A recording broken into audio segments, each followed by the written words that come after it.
what's going on, everyone? Before we get into our conversation, I want to let you know this podcast is sponsored by BetRivers.com. BetRivers.com, the best place for all your sports gambling needs. Also, don't forget to subscribe to the podcast. You can also watch all of these episodes on the Field of 68 YouTube channel. Now, let's get into our conversation. All right, all good. Hey, what's going on, everyone? This is Eric Devendorf, your host of the Scorers Table podcast, and tonight we have on another great guest, as always. Now, this guest tonight, he was a former McDonald's All-American from Trenton, New Jersey. He played 1 year at Cuse, one outstanding year where they made a Final Four run, and he ended up getting drafted that next year, 2016, the 22nd overall pick. He ended up averaging 13.5 points, 4 boards, 2 assists. And he actually started every game as a freshman. He was the only other freshmen to do that were Derek Coleman and Billy Owens. So you in some pretty good company. Appreciate you coming on, my guy, Malachi Richardson. Appreciate you, bro. Man, appreciate it. Definitely glad to be on. I know it's been some time. I was supposed to get on here before, but I'm happy I'm here now. It's all good. I'm waiting on you for whenever, bro. So we just glad to have you on, that you made it for sure. So, bro, let's just start back home, man. Let's start in Trenton, New Jersey. Growing up in Trenton, kind of take me through that and what that was like, and I guess when you really got introduced to the ball. Man, I started pretty early. My mom was the first one to really put the ball in my hands. I started around like 4 or 5. I used to have a tennis ball. Used to just have form shooting done with the tennis ball, and then translated over to the real court. So definitely started pretty early, but man, I definitely owe a lot of the success to my mom for sure. So you say your mom introduced it to you. I guess so. 4 or 5 years old, you start getting introduced to form shooting and dribbling and things like that. When did you really, I guess, go outside and start to find those one-on-one games and those pickup games and just start playing in the neighborhood? Man, honestly, that probably happened around like 9 or 10. So I live basically right across the street from a park, and all the old heads of the neighborhood would go play. So around like 9, 10, I would try to get in those games. Yeah. And sometimes they'll let me hoop, sometimes they wouldn't. But it was fun though, and it taught me like a lot of the life lessons of just getting out there and playing. Not having any fear, no matter if a guy's older, bigger, stronger, whatever. So I think that was one of the few important lessons I learned early on. So 9, 10 years old, you going out to the playground, you playing with the older dudes. I guess what age did you kind of figure out like, man, I really like this. This is something that I really want to do. And then from that point on, you really was locked in on it. Man, honestly, I think it was around like 2000, 2001. I was a big Lakers fan, big Kobe fan. So that was the year they won the chip. Now I finally like understood basketball a little bit more. And I thought to myself, like, okay, I want to be able to do that. I like what Kobe's doing. I like Shaq. I want to be able to get there and do that stuff. So I think that was definitely the age around 8 or 9 where I was like, okay, I'm gonna take this serious. When did you start to see like other people around you start to notice that too? Like at what age they started talking like, man, you could be pretty good, start talking about, high school ball, and when you get with the high school, playing on varsity at a young age, when did you start hearing that type of talk? I would say that probably started around like 12 or 13. It was always, oh man, you're gonna be all right once you get a little bit stronger. You're gonna be all right once you grow a little bit. Yeah. So I definitely think once like 12 or 13, once I hit that age, it was like, okay, now I got a little buzz to me, people talking about it, but still got some things to work on, still got to fill out a little bit. But I definitely think that was the age where it was like, okay, this mic can go somewhere. So give me a story, bro, that you can remember, with 9, 10, 12, 13, whatever it was, where you had a moment where at that park across from your house that you might have got beat up, got hit, got, pushed down a little bit, guy talking shit to you. Was there a moment that really triggered you to be like, oh, I ain't gonna get done like this the rest of the time. I'm gonna be out here doing the bullying? Man, it used to happen a lot, honestly. So I had to be maybe like, I would say 10 or 11. And, I went over there. The guys that went to the high school and played varsity at the time, they were there. This was in the summer. And his name is Najee Lang. He graduated in, I want to say, 2006. I got on the court, and he did me so bad. Like, he did me like I was a little kid, literally. And it was like, all right, this won't happen no more. Like, he was taking the ball from me, picking me up full court. Like, he was doing whatever he wanted. And I'm not sure if the score it was a lot to a little bit, but that was probably one I was like, okay, I got some things I got to work on, and I know this will be the last time for sure. Did you get to see him again? Man, I think I seen him later on, maybe like 3-4 years later at pickup at my high school, and it was completely different. I was 6'6". I was 6'6" now, had some weight on me, so it was a lot different then. So talk about your high school experience a little bit, because you went to Trenton Catholic as a freshman. Then your sophomore year, you transferred for 1 year to Roselle Catholic, but you end up going back to Trenton. I think you reunited with the old coach that came out of retirement. I think I read. Yeah. That's the reason you went back. So kind of talk about your time at Trenton Catholic, Roselle Catholic, and then going back, and because you're a McDonald's All-American, and you played varsity as a freshman. So talk about that whole experience, going from one high school to the next, and then coming back to the one that you started at. Man, freshman year was a big learning year for me. Being able to start varsity with, I think, might have been 3 seniors at the time, and one of my best friends, he was a sophomore. But being able to start varsity as freshmen and young guys, and just being looked at as a part of the guys that were going to make the school go, it was big for us. But we took our lumps. We took we won some games, took some tough losses, but ended up getting, I want to say, to the sectional finals, and losing by, I missed the game winner. So freshman year. Yep. Oh shit, that's big time though.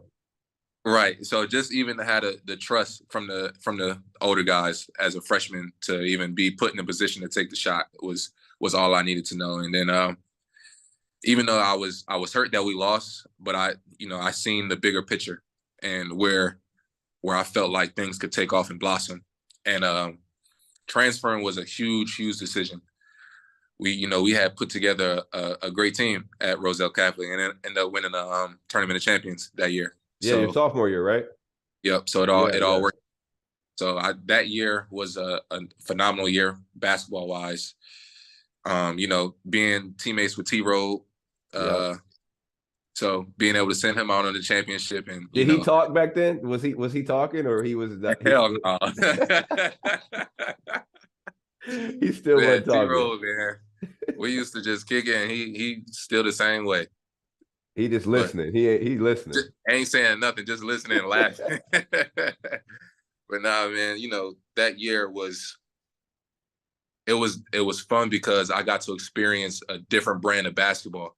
Being up in northern Jersey, being in Union County it's tough up there. So being able to experience that and coming out on top it says a lot. And then winning the chip in Trenton. So, and doing it against, we beat St. Joe's Metuchen, who had Carl Towns, Wade Baldwin.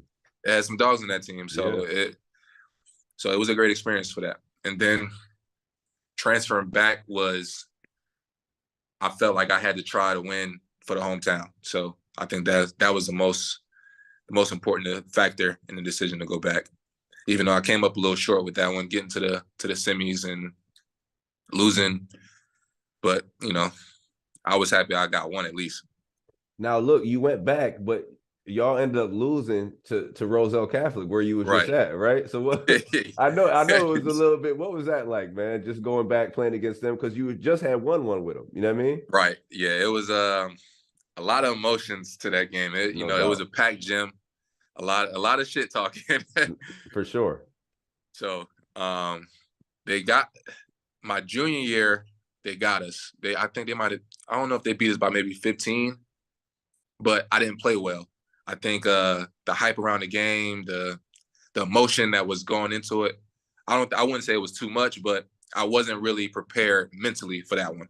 But my senior year, even though they won, it was a way closer game. I might have had like 25 or something like that. But it was like, all right, I was able to redeem myself personally, even though we couldn't win. But they had a great team too. And just the fact that I honestly don't think they won the chip that year, one of those years, but they did end up getting one. But, you know, I was happy for those guys, being that I won the first state chip at that school in like 80 years. So it happens. Yeah. Well, so bro, I guess I probably take it back a little bit going to your freshman year, because I figured that's when you really started getting recruited, right? And Right. you started getting the letter. So, you know, talk about that, what that experience was like for you, and who were the first schools to really get in the mix, and when did Cuse kind of get in there? Man, so it's funny because the first school that actually sent me a letter was I believe it was James Madison, Okay. which one of my high school teammates, he went there, and then I think Miami was the next school to send me one.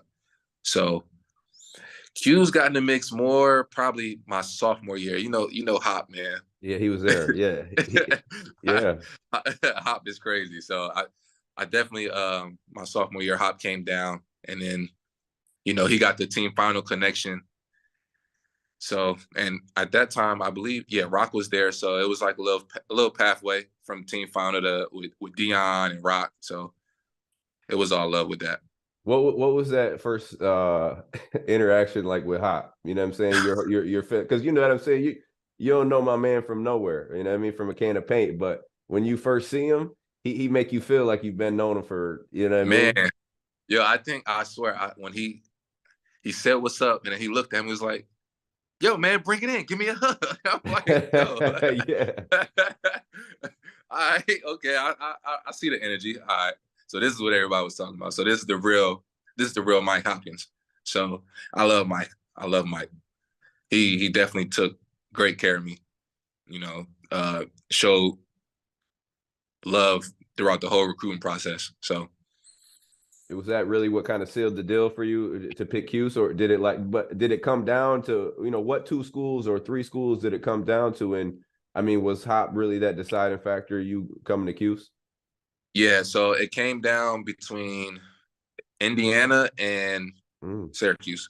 So Coach Kenny, that was at Indiana, I'm not sure where he's at now, but it was him and then Coach Hop. So the relationship with Coach Hop was just it was undeniable. The energy, the the future that he's seen with me coming to Cuse, and just the visit, everything. Cuse sold me on everything. So, and Syracuse was a dream school of mine coming up. Oh, was that so when you were a young fella? I mean, I know on East Coast, I feel like Syracuse is always in the East Coast. Like, everybody watching Cuse. Cuse is like more nationally on television than maybe say Right. like Seton Hall, St. John's, and all them. So, what age Exactly. did you start watching Cuse? Like, what was your first memory of a Cuse game that you watched? Man, when 03. Okay, national championship. Yeah, 03. I was like, yo, wait, hold on, Carmelo. Yeah, Hold on, Chip. Oh, hold on. I gotta see what that's like. So yeah. that was definitely the beginning moments. And you standing on the table at the Garden. Can't beat that. No, bro. Just I mean, you got to think about in the Garden, and then you talking about Melo and G Mac and all those moments in Boeheim. Like, I don't know, bro. I maybe it's not like historically. Obviously, we've had a lot of success, but you look at Dukes and Kentucky's, they might put them above us. But if you asking me, like when you playing in the dome, you get to play in Madison Square Garden. Like it feels like for me, like when you played at Cuse, you always had those bright lights on you. You know what I mean? So For so sure. it was up to you to make it. You was either gonna show up and show out, or you was gonna show up and lay an egg. You know what I mean? So Exactly. the expectations was there, but it's just that's just what it was. If you went to Syracuse and played ball, like they were always gonna have those high expectations, especially like and let's talk about that for a second. A guy like you, coming off, you're a McDonald's All-American. You've won state championship, right, in high school. You've had a lot of success. But we all know, when you get to that next level, it's always going to be some more challenges, right? So a lot of the guys that you were coming in playing with, they were the man too on their team in high Right. school. You know what I mean? They're used to having the ball. So now you got to go through that whole thing of figuring out your roles and getting comfortable with guys on the teams and coaches. So kind of talk about that transition, going from high school to the Cuse, and what that was like for you, like in the summer, coming up early, preseason conditioning. Was there any moments where you was like, God damn, I really got to step this shit up? You know what I mean? Was there any of those wake you up type of moments before the season even started? Man, so I don't know if everyone knows this about Cuse, but GMAC loves the 6 a.m.s. He like, so it was one day we had the 6. I think it might have been one of the first ones. We had the 6 a.m., which was like, all right, I got through it. It was tough. I got through it, and then had class, and then later that day we had conditioning in Manly. Boy, Ryan Kabilis ran us so crazy. I probably got back to my apartment around like 6:37. Like, yo, I don't know if I could do this every day. Like, I don't think I got this. I don't know if I could do this. But it was good because I was able to tap into another level of myself personally, and it showed the growth that, if you put your mind to something, you can actually do it. So being able to get through that and waking up every day doing the 6 a.m.s and competing, and GMAC is going to bring that energy too, and he's not going to let you just sleepwalk through the workout. So him having you in there competing and going through the whole process of playing pickup with the guys after the class and all that stuff, it was always great. And it's funny because I was up there your freshman year a lot of times. You talk about me and Right. Rob and Mookie. I think I was coming back 2016. I was coming back taking classes, I believe. So Yep. we was always up there, and you used to see me, Rob, and Mookie going at it. I was busting all their ass. I was busting their ass every night. I know Rob would come back like, man, fuck this motherfucker, man. Right. Yeah, busting your ass, Rob. I hope you watch this because I was busting your ass. You know that. But when we doing our thing on one side, you on the other side by yourself shooting on the gun. And we used to go back, we was in there late, 9, 10 o'clock, all the way till sometimes midnight. So I mean, I guess, was that kind of a safe space for you for when you had those moments of adversities, where, because the season was up and down, you know what I mean? Right. You guys made that run at the end, but it was a lot of ups and downs during the year, and then you talk about in the beginning, going through that with GMAC in the early workouts. Was that something for you where, when you were able to get into the gym and just kind of shoot, was that something that cleared your mind and kind of got you back on track, to when you were going through some of those tough moments? Oh, for sure. I think being able to have that access and having the gun there was always one of those good mind clears for me. I think that was something that I did in high school, and I was like, I'm here. It got me here, so why would I change it now? It's helped me then, so ain't no way it wouldn't help me now. And then, going through the highs and lows of a season, especially in college as a young guy, as a freshman, it can take a toll on people. It can mentally tap you out a little bit. So I think that was one of the things that helped me stay locked in, because I knew if I went and put the work in, it was going to show. No matter if it was 1 game, 2 games, 3 games, it was going to eventually show. Let's kind of tap into that freshman year and that whole year overall. Like we said, it was a lot of ups and downs, but I mean, you personally, you had a great year. We talked about, your first team all ACC as a freshman team, 13 and a half, 4 rebounds, 2 assists. I mean, I guess going through those ups and downs you talked about as a young fella, I mean, what is something that you really reminded yourself of to keep you going and keep you on track? You talked about being in the gym, but was there somebody that you went to for advice, or maybe a quote or something that really helped you stay on track to win? Because we know how the media get, you know what I'm saying? Oh, Q's, you know how the media, Man. oh, here we go again on the bubble for the last 10 years, you know what I'm saying? So when it started to get that, people hitting you in your DMs, and I know it was crazy, way more crazy for you because it's so much more social media than even when I was like, bro, when I first got to school, it was just Facebook had just started. You know what I'm saying? So I I remember motherfucker getting, taps. They used to be Yeah, it'd be thousands of taps. So I could just imagine like, some of the message. What did you go back to, bro, to kind of, put you back in a good mind frame? man, that's it's funny because sometimes you get those messages and those you read the comments. It makes you think like, damn, am I really this bad? Man, I'm telling you. But I definitely owe a lot of that to my mom. She would tell me all the time, stop reading it. You know the work you putting in. Like just stay true to it. That's the only thing you can do is stay true to it. So I think staying locked in and having people around me that push me and, just seeing the work that other guys were putting in. Like Trev would come in and get his work in. It would just remind me that, all right, if my fifth year senior can do it, I know I can do it. So, and it's gonna come together. Eventually, it's all gonna fall into place. How So I big were definitely the think that was the most important part. how big were those guys for you, bro? Being a freshman, and we talk about dealing with some of those adversities. Guys like Mike Benajay, Trevor Cooney, guys who've been there for 4 years and had that experience. How did they really help you, during that year? Man, what's crazy is I wouldn't say that they of course they told me different things, but I think it was the fact that I seen Coach Boeheim get on their ass just like he got on mine. I Yeah. think that was the most important thing. It was no, oh, he's not gonna say anything to them, and they would take everything he's saying and just go play. They would brush it off, go play. So in my mind, it was like, okay, if they doing it, I got to be able to do it too, because he's yelling at them just as much as he's yelling at everybody else. So I think that was the most important piece that I took from them. Just don't worry about it, just go and play. And it could go the other way too with a lot of guys where like coaches yelling at them, getting on them, and then they kind of go into a shell or they just Yeah, go off into where they don't want to play or whatever. So I think when he yelled at those seniors, those guys who've been here, it probably made you feel like, all right, bet. Well, shit, I ain't the only one, it ain't motherfucker. gonna stop. Yeah, yeah, It's not yeah, gonna stop.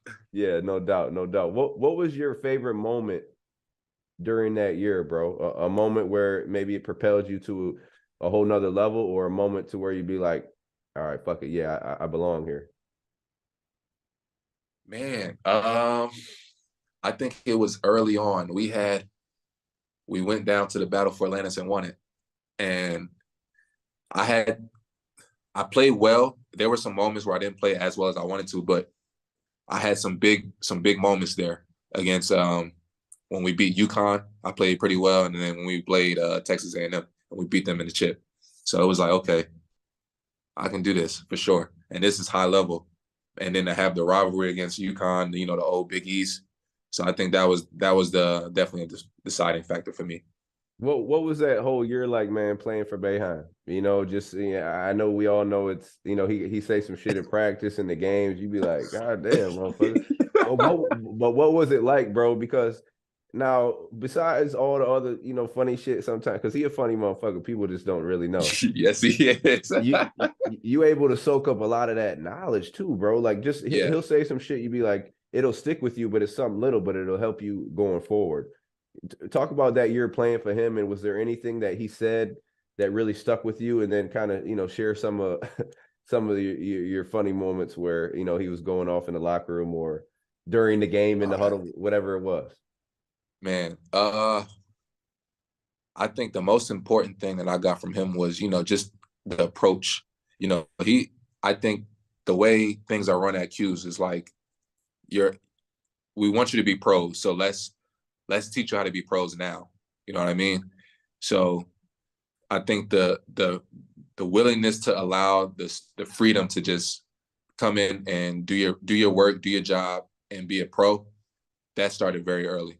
I think that was definitely the most important piece for me that I took from it. But man, I remember there was one day, normally all the young guys take the steps up and down up and down what's the name down for study hall. Okay, Normally yep. take the steps from the locker room to upstairs. Mm-hmm. Some told me don't take the steps today, just take the elevator. So I press the button and it opens and he's on it. But I don't know what he's doing. So I get in. I think we might be going back downstairs. So he hits the button, the door closes. He doesn't say a word. But then as it opens back up, he looks at me, laughs, and goes, huh, freshman, and then walks out. Like, that was it. He looked at me, huh, freshman, and just walked out. I was like, man, what? what did you get from that? Bruh, no clue. I was in shock. I thought, normally when you hop in the elevator, people might talk, you might say something. Silence, bruh. Pure silence until that one word. I was like, oh man, I don't know what that meant, but hopefully it wasn't bad. Yeah, but coach ain't know what to say At all. At all. Yo, bro, talk. Let's talk about getting later into the season, because we talked about it was up and downs, but I think if I'm not mistaken, the last game I don't think you guys end up winning. If I'm not mistaken, I know you got beat maybe by Pittsburgh in the ACC or ACC tournament. Yeah. Right. So what really propelled you guys to go on that run that you did in the NCAA tournament? And we'll talk specifically about like Gonzaga, Virginia, but just talk about that run overall. And everyone was down. You guys didn't even know if you was going to get in the tournament. Right. So I remember we were sitting in the locker room watching the selection show, like, yo, are we gonna get in? And at the time, there was like a page on Twitter leaking all the selections before they were coming out on TV. So we happened to see we were in the Midwest region at the very end, and we went crazy. Like, okay, all right, now that we in, we got a second chance. We got to make the most of it, because we had ended up losing the pit, and all week everyone knew, like, yo, we got to win at least teams to make it. Like, we got to win we got to beat two good teams to get in. And I want to say we lost to Pitt 3 times that year, and we should have won, but things happened. We didn't win, so there was definitely some question, like, I don't know if we're gonna make it in the tournament. I didn't realize growing up how hard it was to get in the tournament, but boy, reality set in real quick when you sitting there sweating trying to figure it out. But luckily we got in, and I think the rest is history. Yeah, so kind of go through game by game with me, bro. I know first one was Middle Tennessee State. Am I tripping? No, we played That's a different Dayton. one. Dayton, sorry, yeah. I'm thinking of another tournament. Yeah. So we beat Dayton. That was a fun game. I got to play against my high school teammate in that game. Played really well, got off to a good start. And being able to see like how the tournament runs and the hype around it and being involved in it it's amazing. So even just being put on that stage and winning was enough for me. But we were supposed to be playing Michigan State after that. That's right. That's what I was, because that's what I was, because that was where you got Middle Tennessee State, right? Yep. And Middle Tennessee State upset Michigan State in the first round. We were like, yo, I don't know. Yeah, we'll take it. This might be set up for us. Yeah. And when teams don't see the zone all year, like ours is like, okay, they're not gonna know what to do with this. So then we beat them, and we're like, okay, we got Gonzaga next. They were good, but we felt like, at that point it was set in stone for us to get there. Came down to Tyler Lydon blocking or getting a piece of a floater to win the game. Yeah. Everyone made the right play. Like, the rotations was crisp. Like, everyone was moving right. It just flowed. And yo, bro, real quick, sorry to cut you off. When did you really figure out the zone then? Did it take you into what time? It was like, all right, I bet I know this. I know my rotations. And I don't know if I still got it, bro. Okay, yeah. But you was just out there with energy. You was just out there with energy type shit. Bro, just trying to just move. Make sure I'm moving, and do not let that motherfucker get to the corner. That's it. Yeah, yeah. That was the only thing. Just don't let it get to the corner, and if it go middle, get your ass down to the block. Yeah. Or see who's that playing in between. Yeah, no doubt. Yep, exactly. But man, the zone, bruh, people just don't understand how much work it really is. And they think, oh, y'all just playing zone. No, it's a lot more than that. It's a lot, yo. It's a But lot. beating Gonzaga definitely was like, okay, we have a chance here to get to the Final Four, depending on how things go this next game. And at that time we were like, hey, we here, so why not us? You know what I mean? So, but the Virginia game in itself was a crazy game.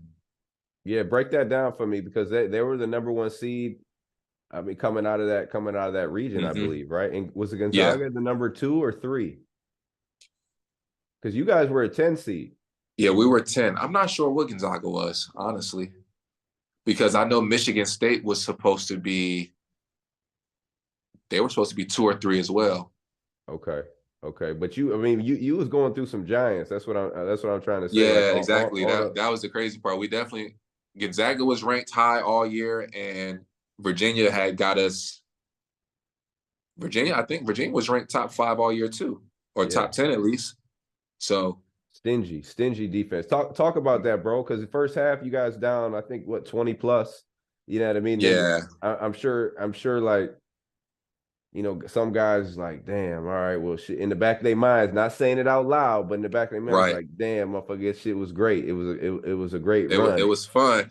What was said at halftime with coach? Like, what did coach say to y'all to get y'all going, or was it something amongst yourselves? Man, Coach, man, he came in cussing everybody out. You guys he want to fucking be here or what? he came in cussing everybody out, and then I think it got to the point where after he walked out, it was like, all right, we can't go out like this on this stage. We done came this far to lose. We can't go out getting not like this. We can't get beat like this. Not to get to the Final Four. And I think the major thing was we didn't want Trev, Mike, DC. We didn't want those guys to go out like that. So I think as a group, we was like, okay, we're gonna fight. If we don't win, we're gonna make it a game. So come out the second half, we started to get to the free throw line a little bit more. We were way more aggressive, and then we threw the press on them. And for some odd reason, they could not handle the press. And it was kind of strange because they were such a veteran, right, a senior-led group with great guys. So it was like, man, they're not handling the press well. We might have them. And then basket after basket, you could just see the momentum was swinging. They turning the ball over or missing layups, and we getting runouts. Like, oh yeah, we might have them. Then shot after shot, game it closer, and they still haven't scored. And boom, we take the lead, and from there it was over. What point or what time in the second half did you know, like, all right, shit, we got them? I could see it in their body language. They out of it. Man, so I went by Brogdon. I missed the layup, and I like fake passed it and laid the ball in. And I smacked the ball. They called timeout. Crowd went crazy. I was like, oh yeah, we got them. I think that might have put us up 4 or 6, something like that. But that was the moment I knew, like, oh yeah, no, it's over. And I went back, bro, and I looked at, I think it was like maybe, I want to say 11-minute mark of the second half, maybe 10 and a half minutes.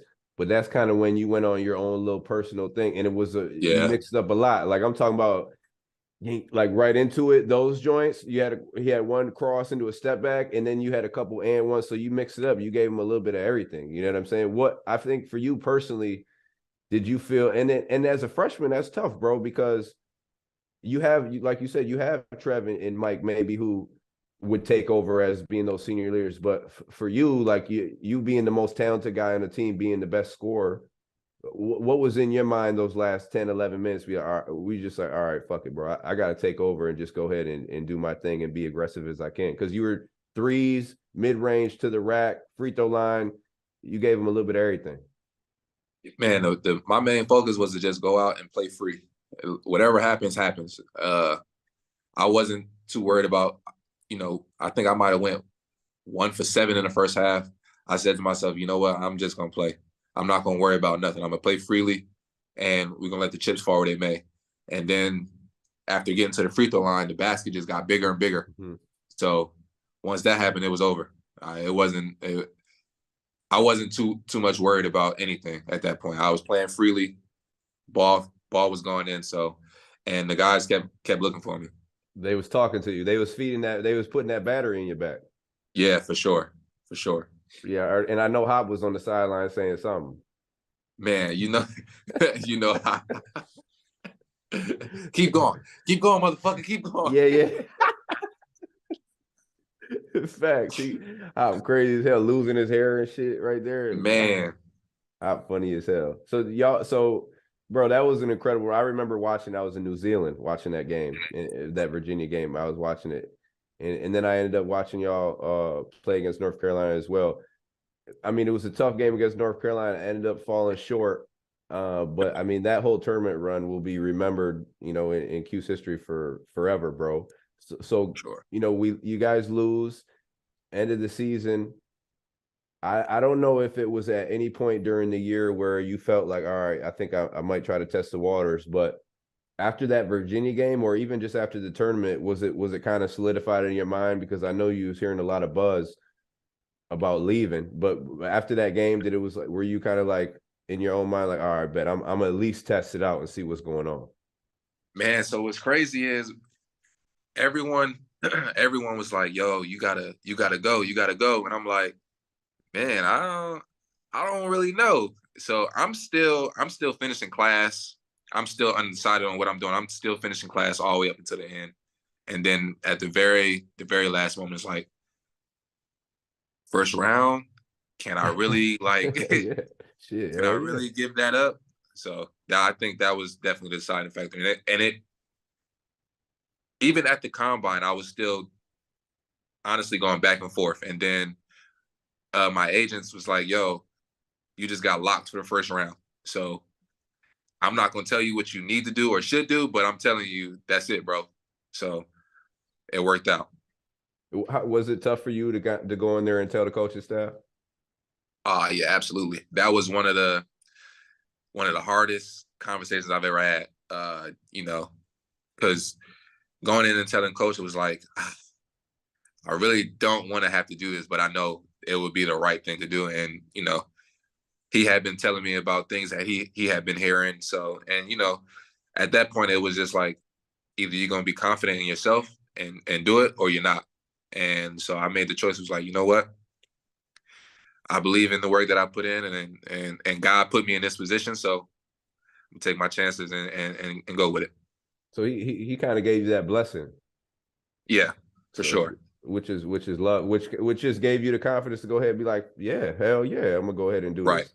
And it ended up working out. You got drafted first round, 22nd by Charlotte, and you ended up getting your rights traded to Sacramento. Just bring me back to that night, bro. Were you in the green room, or were you there? You were Yeah, there, so right? I was in the green room. Yeah. Man, people don't understand how stressful it is being there and waiting just to get your name called. And man, it's a long process. Like, if you're not top 5, it's a very long process because you're there early, you're taking the pictures, sitting there. Now your family's there, and you're waiting. And then people at home don't realize they bring the cameras to the person that's about to get picked before they get picked.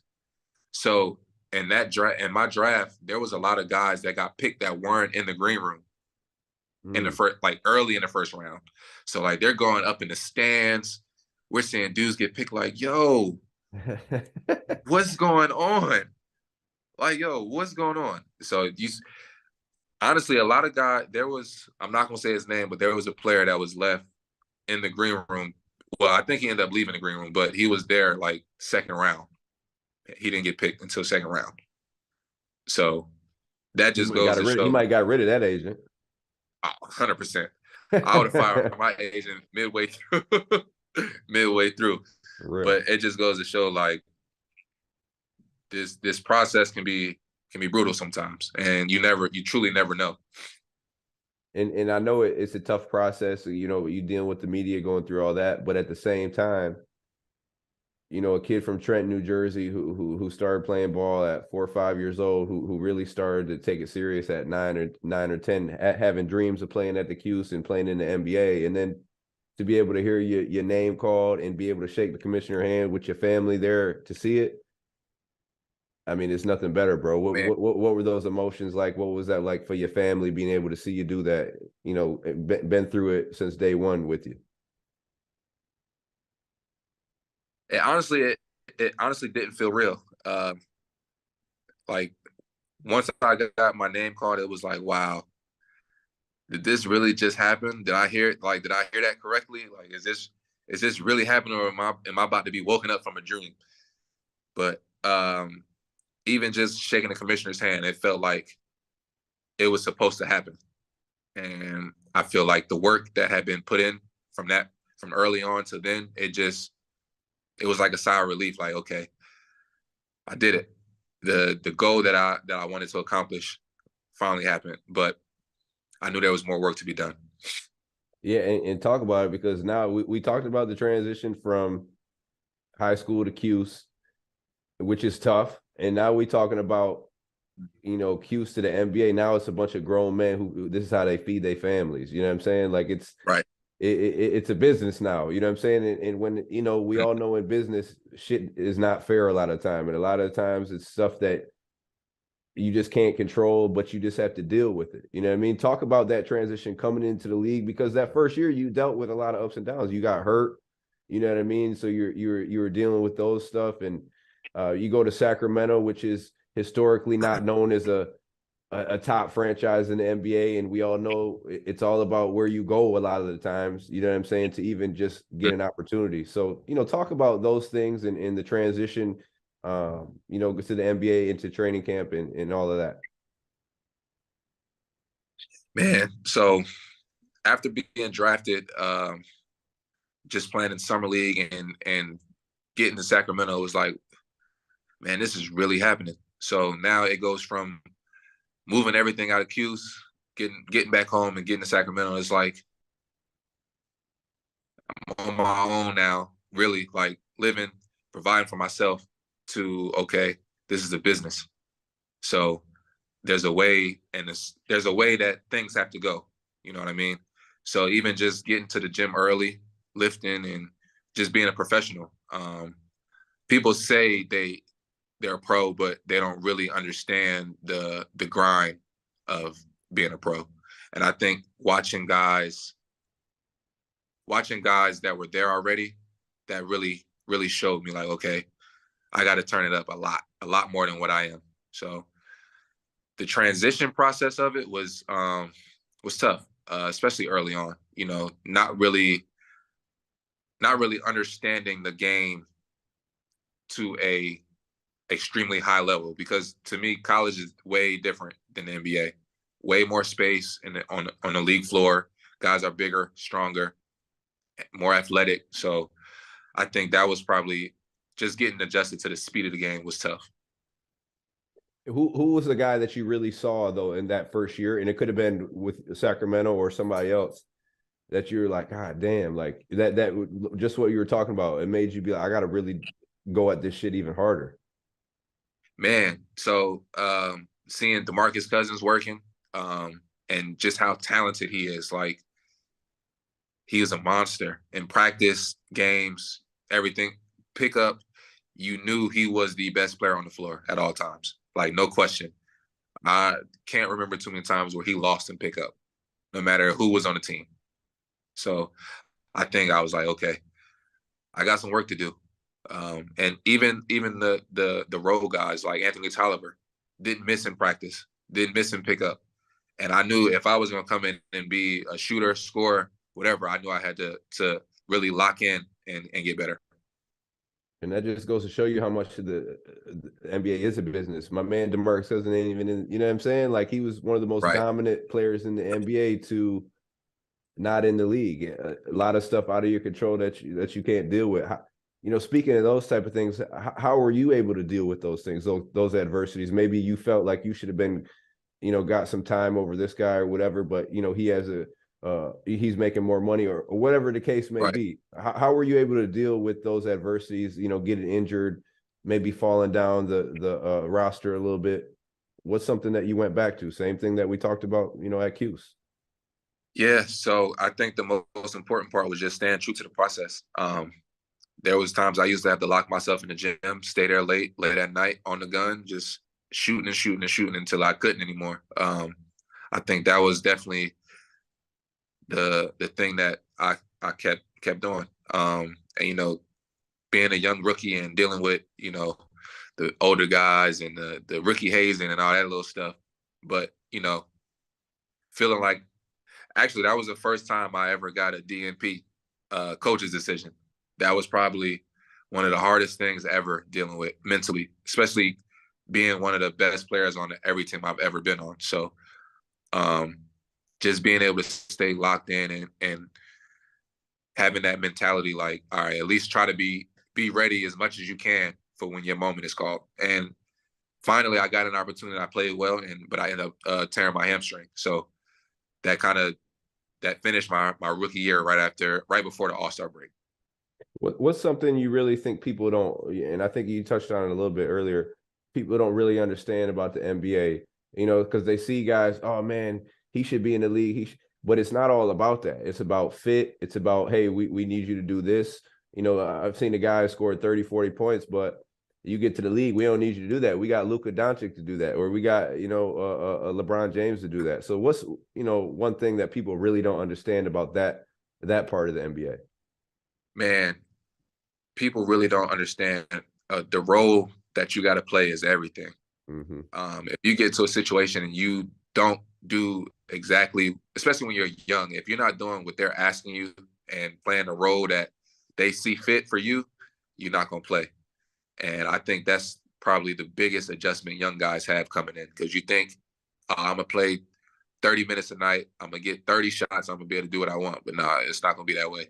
It's the pecking order. And if you're not in a situation where you are the go-to guy, it's going to be tough for guys that don't really figure out what their niche and what their role is going to be, and how they're going to stay on the floor. How do guys deal with that though, bro? Like, cause you've been playing one way your whole life, or you've been the man your whole life, and you're able to do everything, like dribble, take it to the hole, shoot jumpers, free throw, whatever it is, and now you get to a point where my man just asks you to play D, or he just wants you. Like, how hard can that be for you, like mentally as a player? Because now you feel like, damn, I put in all this work to be this type of player that I am to get here, and now this motherfucker saying just play D. But at the same time, that can get you paid too. Right. So some guys get it, some guys don't. It's definitely one of those things that is humbling. It's definitely humbling, because to be the guy for so long and then come into a situation where it's like, all right, we just need you to get to the corner.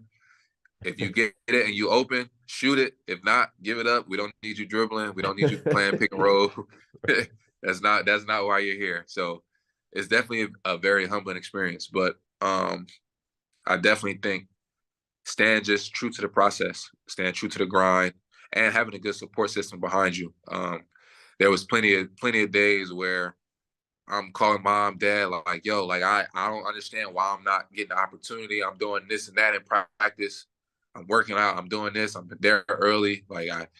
But they always stay with me, and they were like, look, you got to just go through it to get through it. So I think I owe a lot of that to them.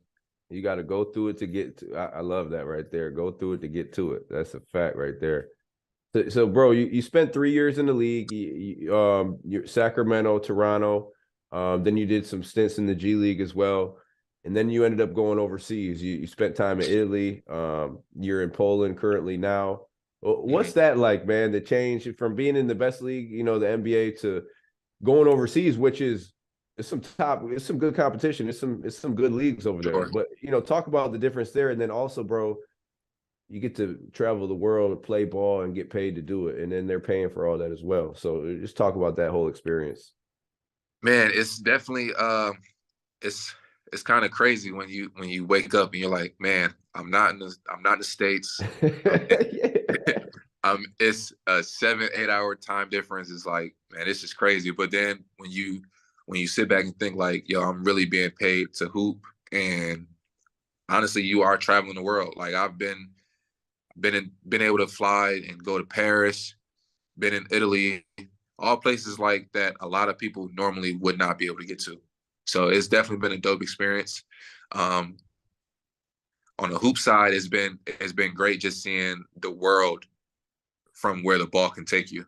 And each league has its own different like little things to them. So playing in Italy, the competition is great. The food is good. The living situation is good. So being in Poland is different than being in Italy. I've heard France is different than being in Italy and Poland. So I definitely think And you were Israel. You were Israel for a little bit. being in Israel was dope. Yeah. Dope. So Yeah. it's great weather. Like everywhere is different. And if you're not over here to understand it and see it, you would have no clue. You would just think it's Europe. You going by the news type shit. Exactly. Exactly. So were you able to bring your fam over there ever, or is your family because your kids and your wife were they able to go with you? They went with me early on, but I'm here solo this year.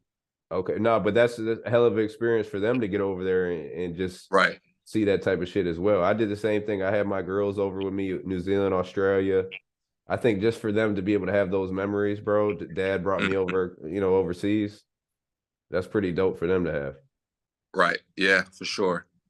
Yo, bro, I wanted to tap into the TBT for a second because that was a Oh man. hell of an experience, bro. I mean, because we played the one year where it was COVID and it was kind of like it was already fucked up anyway, how everything was going. Right.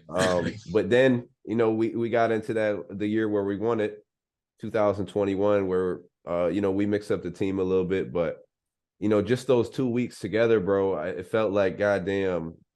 It Two felt like months. exactly, bro. It did because it was because people don't understand, and I always say this like it was a lot of like it was some heated shit going on, like some heated Yeah. moments to where because you get a lot of people in those egos together, and I was obviously one of those guys. That's just you just know how I am. But talk about those 2 weeks and how that was, and then finally, bro, I think we've been competing for like 7 years in it. We finally able, get to win and get the bag. And then, you got to do that in front of the wife and kids and family. Talk about how that felt. Man, so the TBT experience was great. From camp, we knew like we had a great chance to win, but you still never know. Like anything can happen.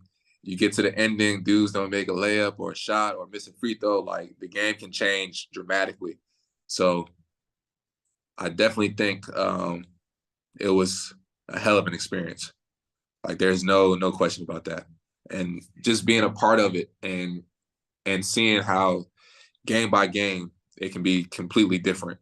Like matchups matter, who's rolling matters. Like being able to make a shot to keep it close, to get to the ending matters. Like everything matters. So to be a part of that was special for sure. And that's the shit where like a motherfucker dive on the floor, tip the ball. Yeah, That's the type of shit we'd be like, yeah, we needed that at that moment. You know what I mean? man, absolutely. Because we Even really just go ahead, sorry. even just like Reese getting the steal and almost like losing the ball before he lays it in. Like it's shit like that. That's like, yo, if he loses the ball, we may lose that game. Or even the last joint, bro. My man comes off wide open on the joint. That's the game right there. That was his break. Yeah. That was his bag right there. Yo, you know what's crazy? That I was the one guarding him too. I got hit with the craziest I remember screen seeing the shit. Yeah. of my life. Like craziest screen ever. He was so open. I was like, yo, I know my man did not just score. It's not about to score for the bag. For the bag, not for the bag. When that motherfucker went in and out, what you was like in your head? What you The guys is on my side.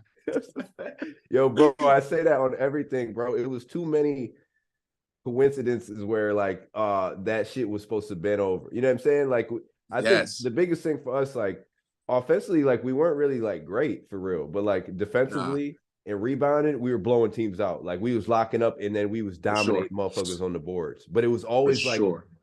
like it was always like one play, one moment, like you said, where like it could have went either way. You know what I'm saying? Like, and I just remember, that going out, seeing that motherfucker come off. It wasn't even before he got that motherfucking ball. You know what I'm saying? You see him coming off, and you like, oh shit, bro. Yep. He going into a motherfucking drill. That's a drill. He coming That was off. a drill.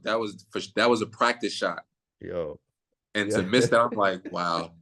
God was on our side with this one because ain't no way he was supposed to miss that wide open.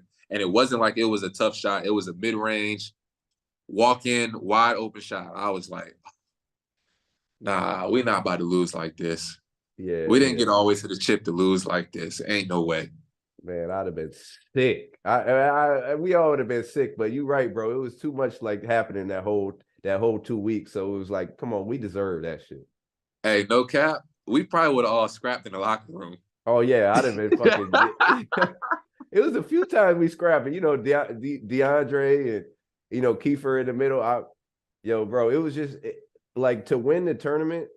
You have to have dudes like that though. Like you have For to, sure. because it's so much bullshit, bro. Like you have good refs and shit, but the games are shortened. It's not like a whole different rules, but they're a little bit different to where it might affect the game in a different way. But the guys that we had, bro, like you had guys that, all right, we miss every shot. These motherfuckers might get the game winning still or some shit. You know what I mean? That really like Exactly.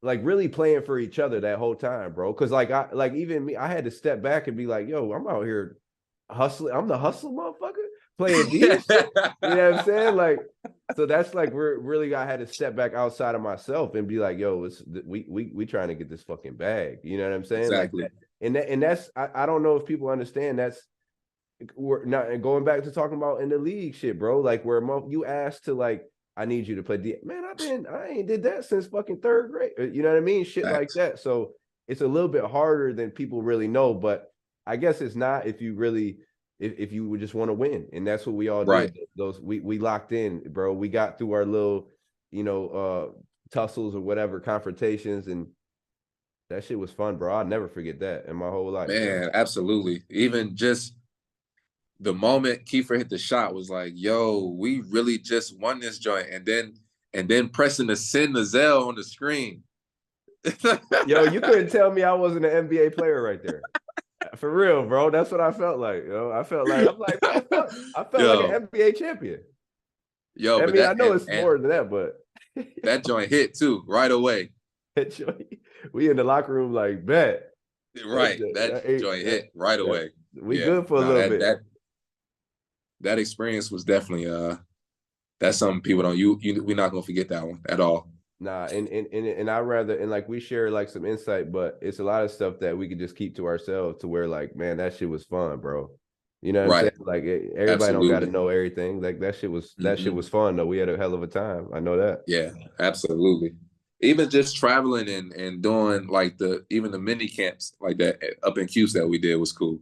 Like Yeah, just being around each other. It was that's what makes it the best for me. right. You Right. know what I'm For saying? Like sure. guys who had maybe watched, like you watch me play. Like I'm older than you, and then I came back and I was around when you were playing. Like DeAndre and DJ, like those guys where I played against in college. So it's kind of like a nostalgia for Hughes fans to see the old and new, and then the mixture of different guys, and like you said, just to kick it, man, and get to know dudes. Like when you're a hooper, it's kind of like automatic. You got that connection, so that's what really Right. made it so dope. Those few weeks, that shit was dope, and we won that motherfucker, so it made it even more. You know what I'm saying? It wouldn't have Man. been as dope if we ain't win that shit. I wouldn't even ask you the question. You know what I'm For saying? sure. Man, yeah. It is crazy because even though it seemed like it took forever, it was only 2 weeks. 2 weeks of hooping. Like nothing but hooping. So man, yeah, that was hell of an experience for sure. Hell yeah, bro. Let's go back to Q's real quick and just look outside of hoop. Your favorite place to eat while in Q's? Ooh, wow. Definitely on Marshall Street somewhere. What about Mom's? Oh, Okay, wow. yeah, no doubt. Wow. Okay. Definitely moms, 100%. Okay. The Okay. pancakes, yeah, definitely 100%, Okay. 100%. Okay. Favorite Cuse memory outside of hoop? Ooh, favorite memory. Let's see. What's some wildness that we did? Probably getting into the bars. Yeah, yeah, that was a guarantee. It's frat parties, you know what I'm saying? That was a Yeah, guarantee. You cutting that line. for 100%, 100%. He cut that line. What's something, bro, that you want to accomplish outside of hoop? Um, man, Or something that you might be interested when you're done playing? I think it's just networking, meeting different people and experiencing life in a different point of view. You know, because as hoopers, we don't see it one way, but we go through it a certain way than what other people would normally go through it. So I think just getting a perspective of just not basketball from it. I like that. I think overseas really help you with that too. Absolutely, absolutely. No doubt. Bro, what is the best way? And we've been dealing with this I think our whole lives a lot because we've kind of been on the spotlight and been on that big stage since high school. What's the best way to handle pressure and high expectations? Man, I would just say not really thinking too much on it. Just as it happens, whenever the situation arises, just going through it. It's not really too much you can think on it. Like it's not going to change anything. There's no reason to be nervous. It's something that you've done countless amount of times. So just definitely just dealing with it head Yeah, on. simple answers are the best answers. No doubt. Like just deal with the shit for real. Man, for real. For real though. Last question, bro. I'm gonna get you up out of here.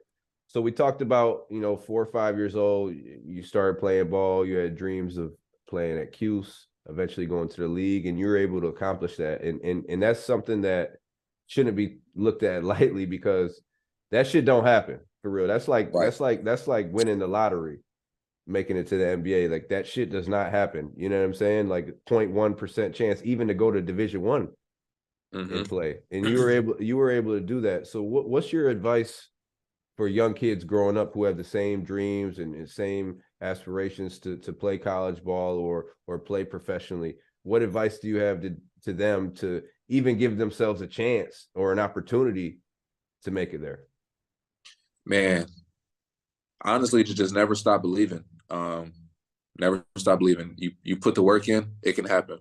No matter what people say negatively, no matter what anyone does or anything, it can definitely happen. As long if you stay true to yourself and the grind of this sport and this game, you can for sure do it. It always the real always come out on top. That's how I look at it. That's a fact. That's how we gonna end it. The real always come out on top. I respect it, bro, and I appreciate you So hopping on. I know you 1 a.m. almost over there, so I know you probably got practice in the morning. I appreciate you coming man, on, and nah, good for luck sure. the I rest of definitely the way, appreciate it. man. Finish Definitely strong, bro. appreciate it. Appreciate you, man. Thanks for having me.